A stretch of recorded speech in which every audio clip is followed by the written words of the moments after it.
दोस्तों, रामायण में रावण के भाई कुंभकर्ण की जब भी बात आती है तो हम सब यही सुनते हैं कि वो एक विशालकाय राक्षस था जिसने रामायण के युद्ध में भगवान राम की सेना को बहुत ज्यादा क्षति पहुंचाई थी। दोस्तों, रामायण में भगवान राम और रावण के बारे में तो हर कोई जानता है, लेकिन आज के इस वीडियो में हम आपको बताने जा रहे हैं कुंभकर्ण से जुड़े कुछ खास ऐसी रोचक बातें जो शायद कोई नहीं जानता। कुंभकर्ण की रहस्यमयी बातों को जानने के लिए वीडियो को एंड तक जरूर देखिएगा। चलिए वीडियो शुरू करते हैं। नंबर 1, दोस्तों, आप लोग ये तो जानते ही होंगे कि ब्रह्मा जी ने कुंभकर्ण को 6 महीने सोने का वरदान दिया था। बात उस समय की है जब रावण, विभीषण और कुंभकर्ण तीनों भाई ब्रह्मा जी को प्रसन्न करने के लिए कठोर तपस्या कर रहे थे। तीनों भाइयों के कठोर तपस्या से प्रसन्न होकर ब्रह्मा जी ने उनके सामने प्रकट होकर उन्हें वरदान दिया और रावण और विभीषण को उनके अनुसार वरदान देकर कुंभकर्ण के पास पहुंचे। पहले तो ब्रह्मा जी कुंभकर्ण को वरदान देने से बहुत चिंतित थे। ब्रह्मा जी के चिंता का कारण यह था कि यदि कुंभकर्ण हर रोज भरपेट भोजन करेगा तो जल्द ही पूरी सृष्टि नष्ट हो जाएगी। इसी कारण से ब्रह्मदेव ने कुंभकर्ण के वरदान मांगने से पहले ही देवी सरस्वती के द्वारा कुंभकर्ण की बुद्धि को भ्रमित करा दिया, जिससे कुंभकर्ण जो चाहता था वो नहीं मांग सका।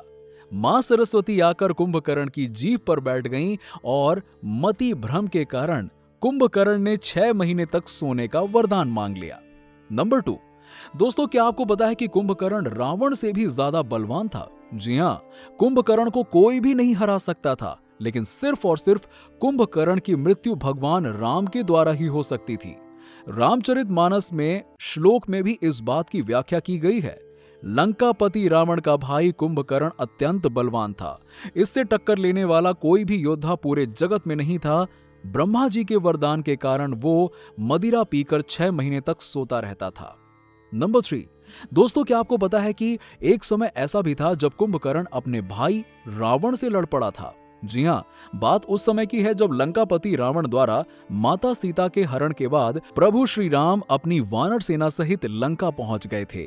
प्रभु श्री राम और लंकापति रावण की सेनाओं के बीच घमासान युद्ध होने लगा था। उस समय तक कुंभकर्ण लंका में सो रहा था। जब प्रभु श्री राम के युद्ध के उपरांत रावण के कई महारथी और वीर योद्धा मारे गए, तब रावण ने कुंभकर्ण को जगाने का आदेश दिया। वो भी सैनिकों के कितने प्रकार के प्रयत्नों के बाद जब कुंभकर्ण अपनी नींद से जागा, तब उसे मालूम हुआ कि बड़े भाई रावण ने सीता का हरण कर लिया है।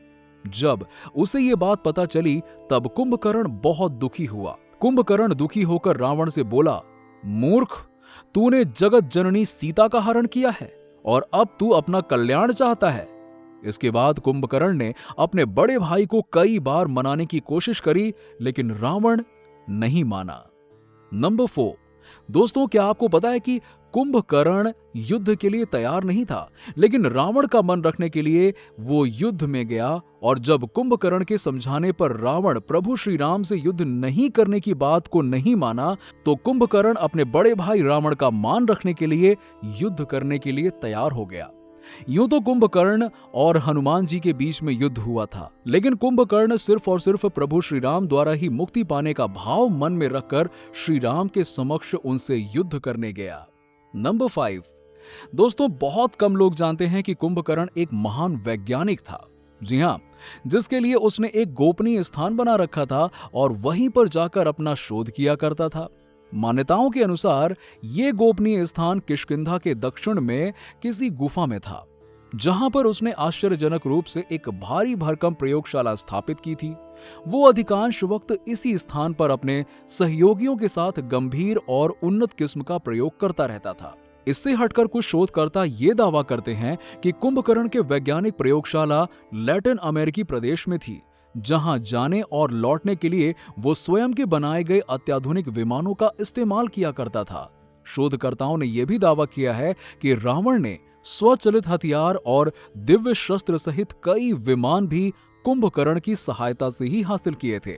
तो दोस्तों, ये थे कुंभकर्ण की कुछ रोचक बातें। क्या आप भी कुंभकर्ण से रिलेटेड कुछ रोचक बातें जानते हैं? तो हमें नीचे कमेंट करके जरूर बताइएगा। और अगर आपको वीडियो पसंद आया हो तो वीडियो को लाइक करें, अपने दोस्तों के साथ में ज्यादा से ज्यादा शेयर करें और हमारे चैनल को सब्सक्राइब कर लें।